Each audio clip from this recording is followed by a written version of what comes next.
Because sometimes I don't understand what I'm doing. Like if I look at them like this, don't think this, like I show Chris, sometimes the scripts, all the things don't make sense. And I'm like, wait, what happened? Blah, blah, blah. And then the actor will give me the idea.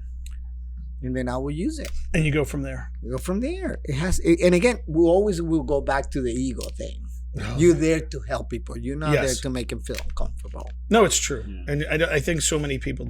So the industry, I wouldn't, like I say, I will not go to LA and move to LA and be a like I will not be a casting director in LA. It's so different. But there's 300 of them. That's what I mean. And here. And everybody is a casting director. Now, again, not everybody can be a casting director. That's what I was just. You can run a camera, but you're not a casting Exactly. director.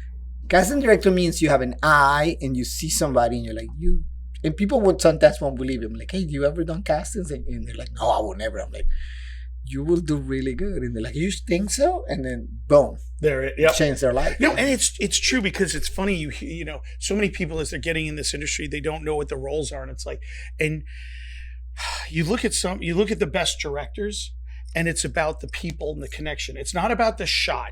That's the DP. That's the director of photography's job. That's a different shot. As a director, I'm working with you as an actor to pull out something interesting. Something. It's like the orchestra in a band. The conductor. I'm getting the violins are louder.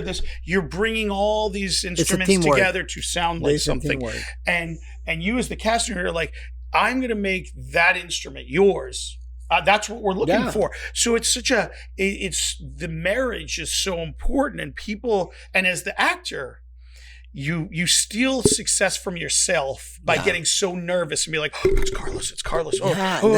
You know, or Chris, and it's like, oh, Chris, how did you want me to do that scene? You're like, well, just try the scene. And what's your ego? Yeah, it's like, what do you want me to do? No. Right, try, and then I'll correct you, but. And it's also, I'm gonna say, 5% luck. You have to be in the right place at the right time. That helps. You prepare, yes, but you're 5% on the right time. But like you said, you prepare. I think that's kind of how like one hit wonder music happens. Yeah, they weren't prepared to go all the way. They got a little lightning strike. You see with actors. I have plenty of stories. The people that they will not prepare, but then you can go by that. You can go by, like, let's say I was casting Bad Boys 2. Michael Bay. I have Michael Bay sitting there. I got Jerry Bruckheimer sitting there.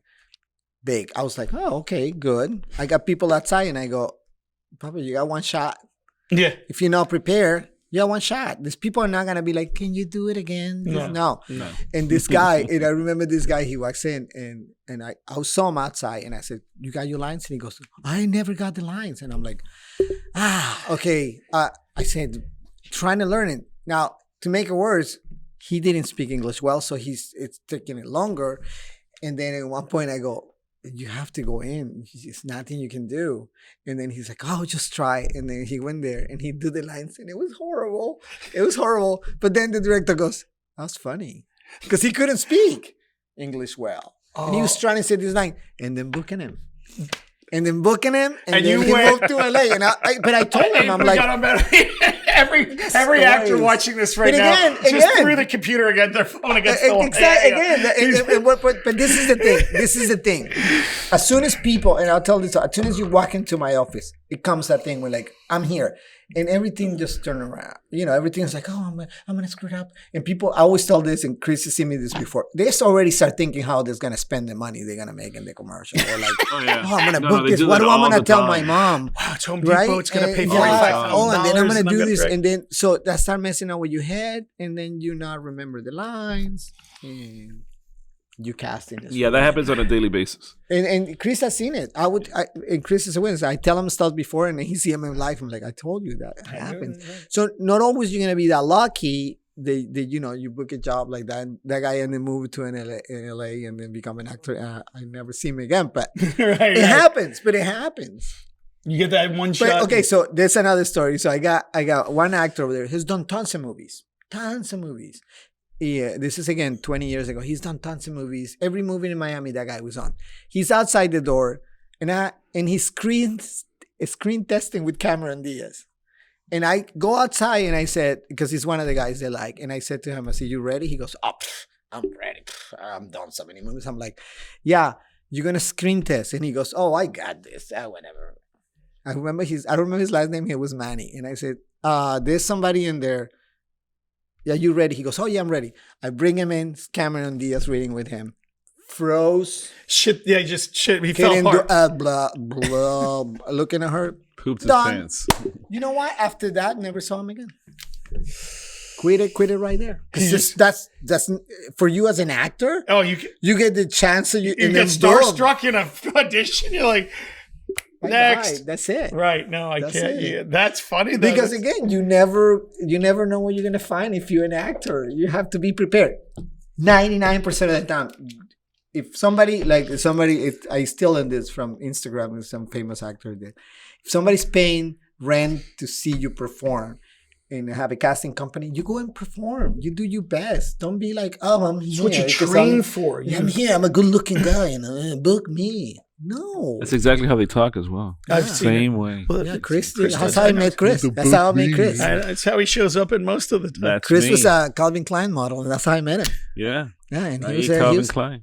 You and Brooke Shields back in the day. I sure did. Your campaign was even more risky, so we had to ban it. Never, yeah. So yeah, that's some of the stuff that we cover. It's a funny business. It's a blue ocean. Blue Lagoon. Oh. I thought you were going to do like a Zoolander Blue Steel. The look of the Blue Steel. Is that Blue Steel? Give everybody Blue Steel. Well, Chris is performing for everybody. We're going to drink a little bit. No, wait. Woo.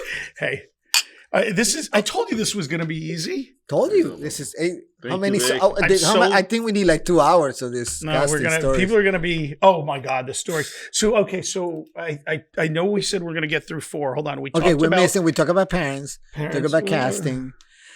We could go deeper into parents, but that was good. And we talked about your background. We covered university. I have more stories, but we'll get to casting stories. Oh, we talk about agents. Oh, let's get it. Oh, okay, hang on. Subject. Hang on. Oh, hold on. Thank you. Ooh. We all need to spin. I got to sit up for a minute. Need another shot. Agents. I love Asians. Okay, no. Different. No, it's that's different. You mean agents? Oh yeah. Okay, sorry. So here's my take on agents and managers. Are you ready? Okay. Are you guys are ready? Agents. I'm actually going to put this down because I don't. No. It's very simple. This is what I talk. And if you're a manager or an agent, I think times would change, obviously, because I'm come from 20 years ago when this is the way casting used to be for the newbies out there, the teenagers and the influencers. When you get a job, there was not computers, there was not casting networks, there was nothing like that. You get a breakdown, then you have to literally call every single agent. They will send you piles. There were piles of headshots going to your office through FedEx or a courier, and then you will sit there, and then you will literally go like this. Yes, you will have 20 package of pictures, and you will go like this. Who is this guy? No. He looks good. Flip it on the resume. No. Yes. No. So then you do that every day. Remember, you will do that every day. Oh, this guy. Oh, wow. Okay. Well, but he works a lot. Boom. When you end with, a pack of pictures, then you will give that to the coordinator and say, okay, schedule these people. They will have to do a fax. It was not a pterodactyl. That's right. Yeah, it was a fax. Oh, fax. Yeah. Thank you, Chris, for translating. So back in the day, you had to do it. You went from English to English. Yeah.